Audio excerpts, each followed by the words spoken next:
Hi friends, இன்றைக்கி வெண்டைக்காய் மசாலா எப்படி பண்ணுறது அப்படின்றத பார்க்கலாம். எண்ணெய் விட்டு பொடியாக நறுக்கின வெண்டைக்காயை நல்லா இந்த மாதிரி வதக்கி விட்டு எடுத்துக்கோங்க. அந்த திரி திரியாக வரும், அது எல்லாம் போய் நல்லா வதங்கி வரணும். இங்கே ஒரு கடாயில் எண்ணெய் விட்டு பூண்டு, வெங்காயம், தக்காளி இதையெல்லாம் நான் சாப்பரில் போட்டு நல்லா அடித்து அதுக்கப்புறம் இதில் சேர்த்துக்கிட்டேன். இப்போ இந்த மசாலாவுக்கு தேவையான அளவு உப்பு, அதுக்கப்புறம் சாம்பார் மசாலா நான் கொஞ்சம் போட்டுக்கிறேன், மஞ்சள் பொடி, அதுக்கப்புறம் கரம் மசாலா. நான் வச்சுருக்க சாம்பார் மசாலா பார்த்திங்கன்னா குழம்புத்தூள், அது எல்லாத்துக்குமே யூஸ் பண்ணிக்கலாம், வெஜ் நான்வெஜ் எல்லாத்துக்குமே யூஸ் பண்ணிக்கலாம். ஸோ இங்கே கொஞ்சமாக தண்ணி விட்டு இது நல்லா அந்த பச்சை வாசனை போக அந்த மசாலா நல்லா கொதிக்கட்டும். கொதித்து வந்த பிறகு நம்ம வதக்கி வச்சுருக்க வெண்டைக்காயை போட்டு நல்லா மிக்ஸ் பண்ணி விடுங்க.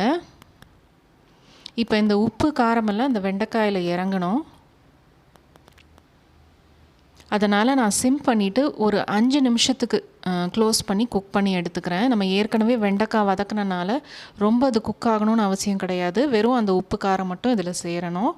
இப்போ 5 மினிட்ஸ் கழித்து எடுத்து பார்த்திங்கன்னா நல்லா வெண்டைக்காய் வெந்து அந்த உப்பு மசாலா எல்லாம் நல்லா அதில் சார்ந்து வந்திருக்கு. இந்த வெண்டைக்காய் மசாலா பார்த்திங்கன்னா சைட் டிஷ்ஷாக ரொம்ப நல்லாயிருக்கும். தயிர் சாதம், ரசம் சாதம் கூட நல்லாயிருக்கும். அண்ட் மோஸ்ட் இம்பார்ட்டண்ட்லி இது வந்து சப்பாத்தி கூட ரோல் பண்ணியும் சாப்பிட்லாம். ஸோ கண்டிப்பாக ட்ரை பண்ணி பாருங்கள். பாய்.